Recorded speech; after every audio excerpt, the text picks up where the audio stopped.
بسم اللہ الرحمن الرحیم۔ ناظرین کرام، ہم تاریخ کربلا سے پوچھنا چاہتے ہیں، جس یزید نے اپنی حکومت اور تخت کی خاطر اتنا بڑا ظلم کیا، اس کا تخت کتنی دیر تک قائم رہا؟ جب تاریخ سے پوچھا تو تاریخ بغیر کسی اختلاف کے پکار اٹھی۔ 61 ہجری میں واقعہ کربلا ہوا اور 64 ہجری میں 3 سال کے بعد یزید پکڑا گیا۔ وزیر، گورنر، فوجیں سب موجود ہیں اور یزید ان سب کے سامنے انتقام قدرت میں گرفتار ہوا۔ کسی کے تصور میں بھی نہیں آتا تھا کہ قدرت کی پکڑ اتنی جلدی آ جائے گی اور اتنی سخت آئے گی۔ یزید پر اچانک لقوے کا دورہ پڑا، تڑپ رہا تھا، ہاتھ پاؤں زمین پر زور زور سے مار رہا تھا اور العطش کر کے پانی مانگ رہا تھا۔ یزید کے گن گانے والے وزیر، گورنر، جہنم کے کتے دوڑ کر پانی لائے اور یزید کے منہ میں ڈالتے ہیں، لیکن پانی کا ایک قطرہ بھی گلے سے نہیں اترتا۔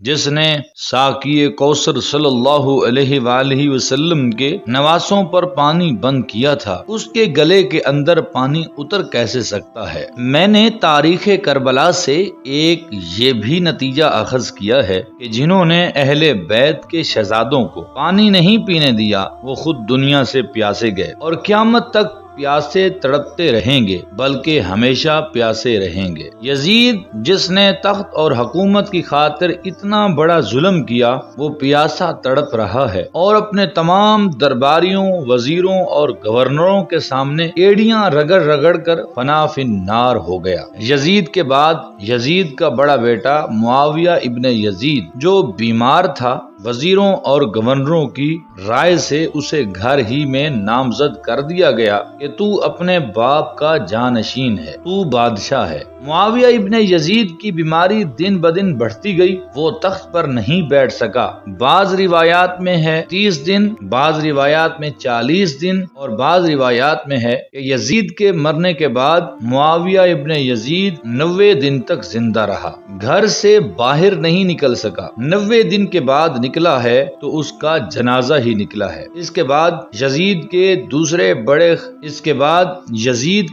بیٹے خالد ابن یزید کو تخت پر بٹھایا گیا کہ اب تو حاکم ہے۔ خالد ابن یزید تخت پر بیٹھا تو اس کے دل میں کوئی خیال آیا اور وہ فوراً تخت سے نیچے اترا اور تمام وزیروں، گورنروں، جرنیلوں کی طرف اشارہ کر کے کہا، ظالموں، جس تخت پر بیٹھ کر میرے ظالم باپ نے اتنا بڑا ظلم کیا ہے، میں اس تخت پر تھوک تو سکتا ہوں، بیٹھ نہیں سکتا۔ لعنت ہے ایسے تخت پر، لعنت ہے ایسی حکومت پر اور لعنت ہے ایسے خزانوں پر جو انتقام قدرت بن جائیں۔ ناظرین کرام، یزید کے تخت کا خاتمہ ہو گیا اور حسین کا تخت آج بھی سلامت ہے۔ یزید کا نام مٹ گیا اور حسین کی عظمت آج بھی زندہ ہے۔ قتل حسین اصل میں مرگ یزید ہے۔ اسلام زندہ ہوتا ہے ہر کربلا کے بعد۔ ہمیں اجازت دیجیے، اگلی ویڈیو کے ساتھ جلد حاضر ہوں گے۔ اللہ حافظ۔